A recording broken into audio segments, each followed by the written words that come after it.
Pero hablemos también de qué es lo que está sucediendo en estos momentos con la construcción de nuestro país. Y no tiene que ver con las construcciones políticas, tiene que ver con las construcciones prácticas, técnicas, con cómo se está gestando el presupuesto a ejercer el próximo año. Hay varios aspectos generales que ya se han destacado de manera ardua, entre ellas el hecho de que es la primera vez que se reconoce que vamos a gastar más de lo que va a ingresar a las arcas. Usted se preguntará, ¿y cómo? ¿Cómo le vamos a hacer para gastar más de lo que tenemos? Bueno, pues los mecanismos son varios, tienen que ver con el endeudamiento, tienen que ver con déficit, etcétera. Pero para tratar de entender a mayor detalle cómo se está construyendo este presupuesto y cuáles van a ser los efectos del mismo, yo le agradezco a Jesús Carrillo, director de Economía Sostenible del IMCO, que nos tome la llamada. Muy buenos días, Jesús. ¿Qué tal, Erika? Muy buenos días, encantado de saludarte a ti y a la audiencia. Jesús, vámonos por partes. ¿De qué estamos hablando en la construcción de este presupuesto? ¿De dónde va a salir el dinero? Pues mira, qué bueno que lo pones en esos términos de construcción, Erika, porque es bien sabido que pues no hay programa político, no hay ideas políticas si no hay presupuesto. Entonces, este año lo que estamos viendo es que vamos a, bueno, para el año que entra, ¿verdad? Es el proyecto de presupuesto para el año que entra, pues se programa que entren 7.3 billones de pesos por los ingresos normales, ¿no? Con los impuestos, con el petróleo, etcétera. Y por otra parte, pues un incremento muy grande, el más grande en muchos años, en materia de déficit de deuda que vamos a tener. Para el próximo año estamos hablando de que nos vamos a endeudar por alrededor de 1.7 billones de pesos, que es 1.7 millones de pesos. Entonces, todos los años, Erika, nos endeudamos, eso no es raro. Sí. Es normal e incluso pues es necesario y a veces hasta bueno si es que se va a construir inversión física, etcétera. El año que entra, ¿cuál es el problema que hemos estado analizando? Bueno, hay varios, pero uno de los más importantes es que lo que hemos visto en los últimos años es un intento de mantener en balance lo que le llamamos el balance primario de las cuentas públicas. ¿Qué significa eso? Que lo que tú ingresas recurrentemente, es decir, los impuestos, el petróleo, etcétera, te alcance para tus egresos, para tus gastos recurrentes, es decir, antes de que le pagues los intereses a la deuda. Y entonces, eso es muy importante que se mantenga en balance, porque si no, lo único que haces es descontrolar el crecimiento de la deuda. Y para el próximo año, efectivamente, vamos a ver por primera vez un déficit bastante elevado de 1.2% del PIB. Eso es en términos primarios. Entonces, son estas dos cosas, pues las que nos hacen, pues de alguna manera sentir preocupación, porque claro, aunado a esto, pues muchos gastos en pensiones, muchos gastos para el costo de financiamiento de la deuda, las aportaciones y participaciones a los estados y municipios, pues ya con estas tres cosas te comes como el 60% del presupuesto del gobierno federal. Ahora, llama la atención porque además, pues generalmente cuando uno construye presupuestos, pensaríamos, y vamos a compararlo, si me permites, Jesús, con la economía personal particular de quienes nos escuchan, pues tal vez tenemos la esperanza en el camino pero voy a tener un ingreso adicional por ahí de marzo, abril, porque va a llegar tal pago, ¿no? Pero en el caso del gobierno federal, esto no está sucediendo ni va a suceder, porque el escenario no pinta bien en materia del petróleo, del manejo y de las decisiones que en materia de petróleo se están dando. Tampoco pinta bien en el sentido de una mayor recaudación, porque este gobierno se ha comprometido y parece estarlo cumpliendo a que no habrá reforma fiscal y que no habrá cobro de mayores impuestos. Esto significa que no habrá un ingreso adicional. Así es, no va a haber ingresos adicionales y por eso es que como el gasto sí va a crecer y va a crecer mucho, entonces pues hay que recurrir a la deuda. Y haces la analogía pues probablemente de la bolsa de quienes nos escuchan, de las nuestras propias. Y bueno, uno cuando se va a endeudar, Erika, pues es porque va a construir algo. Claro. Usualmente, pues no nos endeudamos para comprar el súper. Si alguien de finanzas personales te hace una recomendación, siempre te va a decir, no saques la tarjeta de crédito para comprar el súper. Saca la tarjeta de crédito para cosas de más alto valor.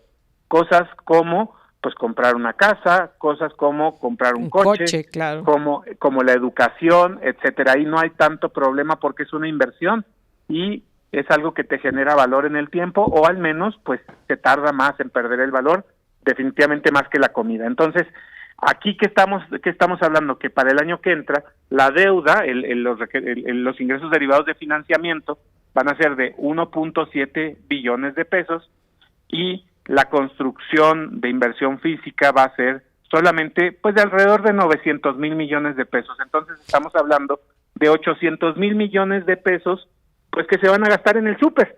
Sí, claro, en el gasto corriente, lado, digamos. En el gasto corriente, en el gasto muy normal. Y por el otro lado, pues lo que vemos es que de esos casi 900,000 millones de pesos de inversión física, pues la mitad se van a ir prácticamente para el Tren Maya y para la refinería, que no necesariamente van a significar ingresos posteriores, inmediatos y rápidos.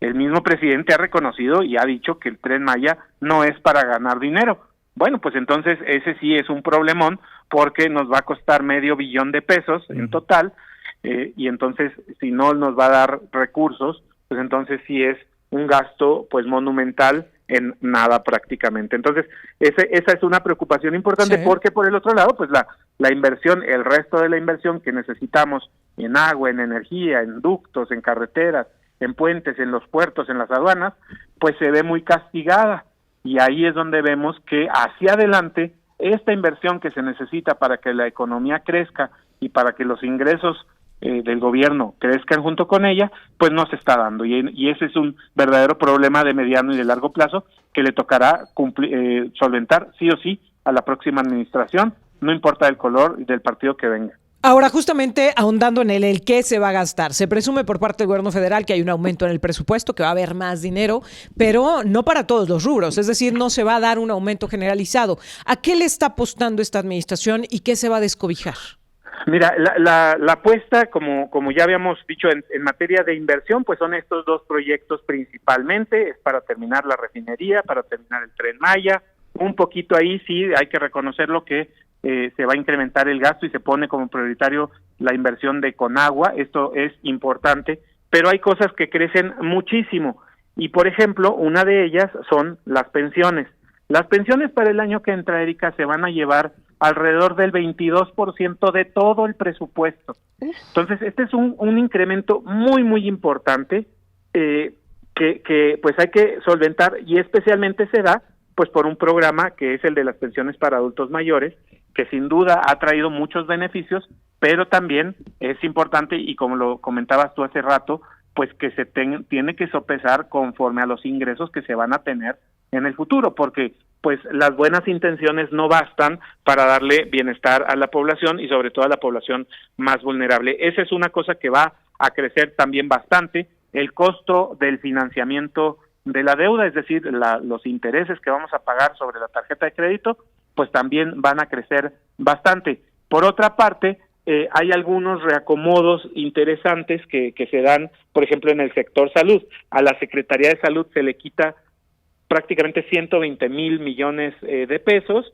que es casi la mitad, un poquito más de la mitad de su presupuesto para este año, pero digamos no se pierde, sino que se va a ir al lado del IMSS Bienestar. ¿Y cuál es el asunto con esto? Bueno, el tema es que el IMSS Bienestar es un organismo público centralizado nuevo, que no sabemos cómo va a operar, que no sabemos si va a tener las capacidades técnicas, operativas, para poder suplir las funciones, por ejemplo, que se tengan que hacer en materia de compra de medicamentos. Yo creo que esto también es muy importante. Entonces, sí me parece que se va mucho para el gasto social.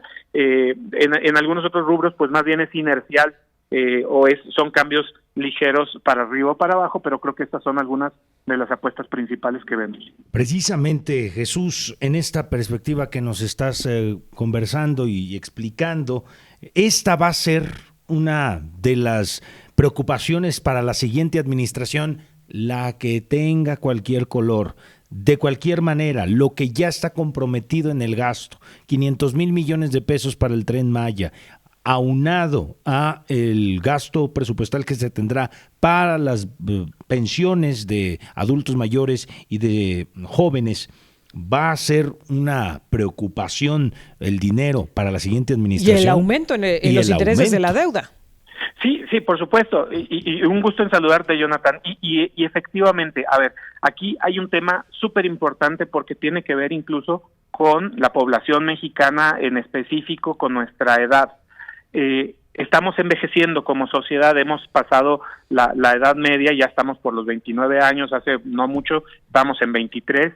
En fin, la sociedad mexicana va a ir envejeciendo. Eso significa que la presión de las pensiones va a ser mayor. También conforme las personas nos hacemos mayores, pues tendemos a perder productividad, ¿no? O nos jubilamos, etcétera. Entonces, en ese sentido, pues la capacidad de crecimiento de la economía se puede reducir. Entonces, la presión de las pensiones efectivamente va a ser muchísima y esa es, pase lo que pase, incluso sin este presupuesto con el endeudamiento como se propone, incluso sin eso, de todos modos las presiones de las pensiones van a ser muchísimas. El lado de la deuda es otra de las grandes presiones que vamos a ver en los próximos años y esa se da pues porque estamos en un entorno de tasas de interés altas.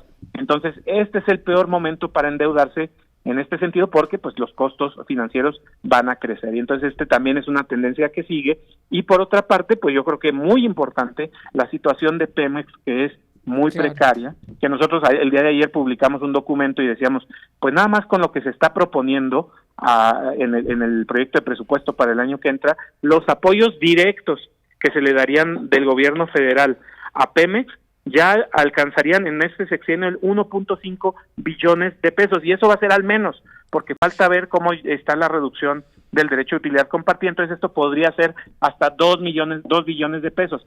¿Cuál es el problema de esto? Pues que Pemex no está produciendo más, no le está aportando más al Estado mexicano, le está quitando recursos. Entonces, pues ese es otro problema y yo creo que con esos tres sí se hace un tridente bastante riesgoso para las finanzas públicas hacia adelante. Desde luego no significa que vamos a tener una crisis de fin de sexenio, pero sí son elementos muy preocupantes a mi parecer. Ahora, me quiero detener justo en esta parte, Jesús, de reditúa en lo que se va a invertir en este siguiente año o en lo que prevé la Administración Federal invertir, porque, a ver, ya lo decía, se fortalece, por ejemplo, IMSS Bienestar, se apuesta otra vez por Petróleos Mexicanos, pero, a ver, IMSS Bienestar ni siquiera está consolidado, ni siquiera está brindando la atención hoy a los ciudadanos y hay quien asegura el siguiente año tampoco, no le va a alcanzar el tiempo para consolidar un nuevo sistema de salud apostado y sustentado en IMSS Bienestar, así que el dinero que se le meta no le va a redituar a la gente porque no va a recibir la atención médica ahí, porque no va a tener lo que se ha prometido como parte de este programa universal de acceso a la salud.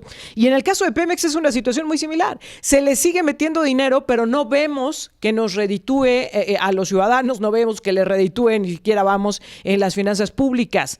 Se está corriendo este riesgo de meterle dinero a proyectos, a instancias que no van a redituar de forma, digamos, en un plazo cercano. Sí, totalmente, Erika. Mira, no sé si recuerdas que el presidente decía al inicio del sexenio, 2018, a finales y a inicios de 2019, él decía que había que sembrar petróleo para después cosechar, sí, ¿no? Que la primera parte de su sexenio se iba a invertir, a sembrar en el petróleo para cosechar en la segunda parte. ¿Y si estamos sembrando, Jesús, o se nos murió la plantita? Se sembró mucho, pero yo creo que no creció la plantita y a mí se me hace que incluso se ahogó con tanta agua, ¿no? Entonces, sí es muy preocupante porque han sido recursos como nunca. Pemex sigue siendo la empresa petrolera más endeudada del mundo. Pemex no está produciendo más. Todo el Sistema Nacional de Refinerías sigue con pérdidas brutas. ¿Qué quiere decir? Que cuando empieza a producir gasolina ya está perdiendo dinero. Entonces, toda esta manera en que se apoyó, toda esta estrategia, pues francamente ha fallado. No ha resultado en beneficios para la empresa y por lo tanto no ha tenido pues beneficios para el sector público. ¿Y qué es lo que produce? Bueno, pues que estos ahora no tengan estos ingresos adicionales por cuestiones petroleras, sino que en todo caso pueden que se vayan reduciendo y veremos qué pasa con el precio del petróleo. Igual esa siempre es una apuesta, pero pues justamente no podemos depender de apuestas en un precio tan volátil como el del crudo. Entonces, claro, sin duda es un problema y este que comentabas, pues sí, el Tren Maya, pues no sabemos cuándo va a empezar a redituar, no sabemos cuándo va a dejar de quitarnos recursos y nos va a empezar a dar. Ciertamente, pues no será el 2024.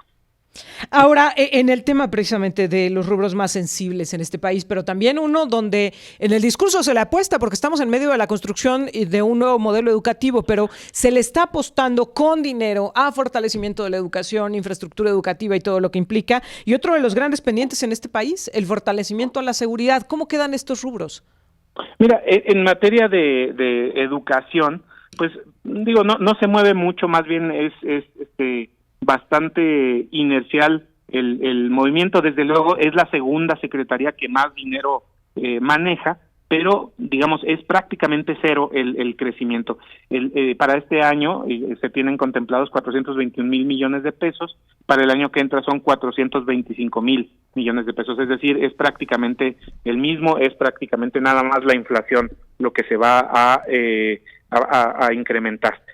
No es así, por ejemplo, en la Secretaría de Bienestar, ¿no? Que vemos desde luego también es la más con más recursos, pero bueno, hablando del tema educativo, pues sí, efectivamente no se ve un crecimiento en los recursos destinados para esto. Y si nos vamos a los programas sociales, pues el programa de becas, el programa Benito Juárez, pues también es muy limitado el crecimiento, pues tampoco hemos visto necesariamente un mejor desempeño educativo. Yo creo que estos, salud, educación, infraestructura, deberían ser preocupaciones muchísimo más centrales en el presupuesto, y tendría que haber una mayor presencia o una mayor conciencia mostrada sobre la dificultad de tener más ingresos para el año que entra. Yo creo que sí se mezclan ahí varias cosas que hacen pues un presupuesto que puede estar relativamente comprensible por ser un año electoral, pero no me parece el más responsable, y me parece que es consecuencia de pues años pasados en los que se gastaron los fondos de estabilización de los ingresos presupuestarios, el fondo de estabilización de las entidades federativas, todos los fideicomisos que se han ido traspasando a Hacienda. Esos son activos que se han perdido, entonces no son deuda, pero ya son activos que no tenemos. Entonces, claro, sí creo que la situación financiera pues está en una posición más negativa de la que habíamos visto en los últimos años. Ahora, ya lo adelantabas, pero sí quiero cerrar con este tema porque sí genera preocupación. A ver, Jesús, es muy lógico, ¿no?, que el gobierno actual esté en su último año, va a estar en su último año de gobierno, pues por supuesto que se va a endeudar para tener dinero con que operar, sobre todo en el tema de los programas sociales, porque estamos previo a una elección. Hace mucha lógica que quieran tener dinero para entregar y para otorgar y tener beneficiarios. Y además no es que seamos mal pensados, el presidente lo ha reconocido, que este tipo de programas asistencialistas de apoyos sociales le genera defensores de la 4T. ¿Sí? Pero, ¿qué nos va a generar al cierre de esta administración? ¿Qué se va a encontrar el que sigue? ¿Va a haber crisis económica en este país? No, yo creo que sería muy difícil que entráramos en una crisis económica hacia el año que entra, porque hay muchos elementos que apuntan a que no va a ser así. Sí. Incluso elementos en el presupuesto. Yo creo que no va a haber crisis de sexenio, no va a haber una crisis, por ejemplo, en la que de cuenta corriente como las que vimos en otras décadas. Eso creo que sí hay que descartarlo, a menos que suceda pues algo que de plano no estamos contemplando y que sea algo novedoso totalmente el año que entra. Yo creo que eso sería muy difícil. Vamos a decir una pandemia nueva, algo así, ¿no? Pero sí vemos que pues este endeudamiento pues presiona más las finanzas públicas con todo esto que hemos comentado en esta conversación, y yo creo que es súper importante que tomemos, como muchos, como ciudadanos, pues que seamos muy críticos, que tomemos la información con datos para que podamos también tomar nuestras conclusiones. En un año electoral, desde luego, se entiende que se gaste más en los programas sociales, digamos, así es la política, ni hablar, pero pues esto se está haciendo a costa de las capacidades financieras del sector público hacia adelante, y esto pues tiene que preocuparnos también y debería ser parte pues de la agenda política, porque si esto nada más se queda pues ahorita en que estamos comentando el presupuesto, pues no va a llegar a ningún lado. Tiene que ser parte de la agenda política. Las fuerzas políticas creo que tienen que ser más vocales al respecto, y bueno, pues ya veremos en qué termina. Falta todavía ver la discusión tanto en la Cámara de Diputados como en la Cámara de Senadores para la Ley de Ingresos, pero bueno, pues eso desde luego habrá que revisarse, pero obviamente no esperamos grandes cambios, quizás sí en algunas cosas como en el INE o en el Poder Judicial, que sea pues digamos amagado con que se les va a reducir el presupuesto. Vamos a ver qué pasa con eso, todavía no podemos decirlo. Pues vamos a estar pendientes y te vamos a agradecer mucho, Jesús, que nos permitas mantener la comunicación para ir revisando, porque esto es lo que propone el Ejecutivo. Está en manos del Legislativo de la Cámara de Diputados el revisar si se va a aprobar tal cual. Híjole, que es muy probable que así suceda, o si va a haber ajuste en alguno de los rubros. Así que te voy a pedir que podamos estar en comunicación, Jesús. Claro que sí, Erika, pues en esto el Ejecutivo y los autónomos proponen y el Legislativo dispone. Entonces, con mucho gusto platicamos para darle continuidad a esto. Gracias. Jesús Carrillo, director de Economía Sostenible del Instituto Mexicano de la Competitividad, conversando con nosotros.